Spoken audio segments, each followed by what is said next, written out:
नमस्कार मित्रांनो, स्वागत आहे तुमचं पुन्हा एका नवीन व्हिडिओमध्ये. मित्रांनो, गजानन तौर हा जालन्यातील रहिवासी होता. या परिसरात त्याची जालन्याचा किंग अशी ओळख होती. सोशल मीडियावरची त्याचे हे व्हिडिओज त्याची दहशत सांगतात. जेव्हा हत्येनंतर तौरचा मृतदेह रुग्णालयात आणण्यात आला तेव्हा त्याच्या समर्थकांनी फार मोठी गर्दी केली होती. शिंदे गटाचे आमदार अर्जुन खोतकर यांचा मृत व्यक्ती गजानन तौर हा कट्टर समर्थक होता. खोतकरांसोबत गजानन बऱ्याचदा पाहायला गेलाय. एवढंच काय, जेव्हा गजाननची हत्या झाली आणि त्याला रुग्णालयामध्ये नेण्यात आलं त्यावेळी देखील अर्जुन खोतकर तिथे उपस्थित होते.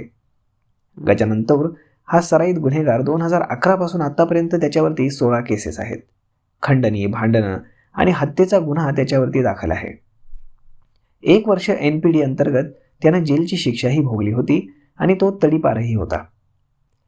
दरम्यान गजाननचा मित्र माऊली मागंडे यानं दिलेल्या माहितीनुसार हत्येच्या 1 दिवस आधी म्हणजेच 10 डिसेंबरला रात्री 8 वाजताच्या सुमारास गजानन त्याच्या घरी गेला. तेव्हा शेजारील मुलांनी सांगितलं की तुला भेटण्यासाठी कुणीतरी आलंय. तेव्हा गजाननचे घरातले CCTV फुटेज पाहिलं तर या CCTV फुटेजमध्ये ते 7:30 वाजेच्या सुमारास भगवान डोंगरे आणि टायगर आणि आणखी एक अनोळखी व्यक्ती घरी आले होते.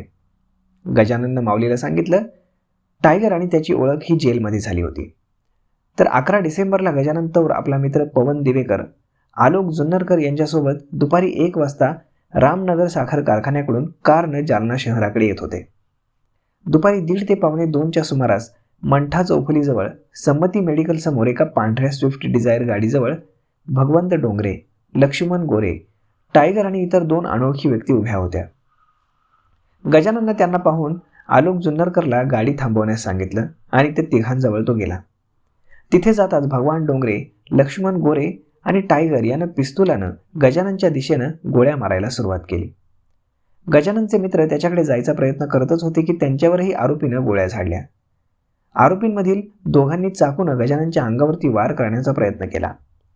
जखमी असतानाही गजानननं तो चाकू त्याच्या हातून हिसकावून घेतला आणि त्यापैकी एकाला चाकूनं मारलं.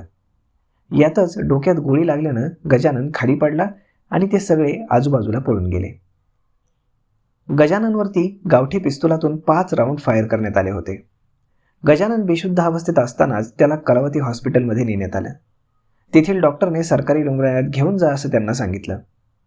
सरकारी दवाखान्यात नेताच गजानन मृत पावल्याचं डॉक्टरांनी सांगितलं. पोलिसांनी दिलेल्या माहितीनुसार गजाननला लागलेल्या 4 गोळ्यांपैकी 2 गोळ्या तौर याला लागल्या, तर 2 गोळ्या त्याच्या अंगाला चाटून गेल्या. जुन्या भांडणातून गजाननची हत्या झाल्याची माहिती सध्या समोर येते. गजाननच्या हत्या प्रकरणातील आरोपी लक्ष्मण गोरे याच्या व्हॉट्सॲप बायोमधील एक लाईन होती, जालना किंग को टपकाना है यही सपना है, आणि ही लाईन 26 ऑक्टोबरला टाकण्यात आली होती. याचाच अर्थ गजाननच्या हत्येचं प्लॅनिंग हे खूप आधीपासून सुरू होतं.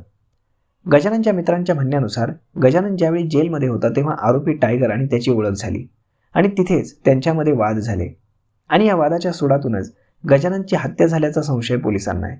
या प्रकरणामध्ये भगवान डोंगरे, लक्ष्मण गोरे आणि टायगर या तिघांसह अन्य 2 असे एकूण 5 जणांवरती गुन्हे दाखल करण्यात आलेत. तर यातील एक संशयित आरोपीला पोलिसांनी ताब्यातही घेतलंय. या प्रकरणाचा तपास सुरू आहे. जालना किंग या नावानं प्रसिद्ध असलेला गजानन तौर याच्याकडे खूप बेनामी संपत्ती होती. याच्याकडे जालना शहरामध्ये 2 बंगले, 4 4 व्हीलर, 2 दुचाकी, 100 तोळ्यापेक्षा जास्त सोनं, 150 एकरपेक्षा जास्त जमीन, आयफोन आणि अजून बरीच बेनामी संपत्ती त्याच्या मित्रमंडळींच्या नावे त्याची होती. तर अशा पद्धतीनं या जालना किंगला संपवण्यात आलेला आहे. तर मित्रांनो, हा व्हिडिओ तुम्हाला कसा वाटला हे तुम्ही आम्हाला कमेंट करून नक्कीच सांगा आणि जर आवडला असेल तर आपल्या जवळच्या मित्रमंडळींसोबत देखील हा व्हिडिओ तुम्ही शेअर करायला विसरू नका. धन्यवाद.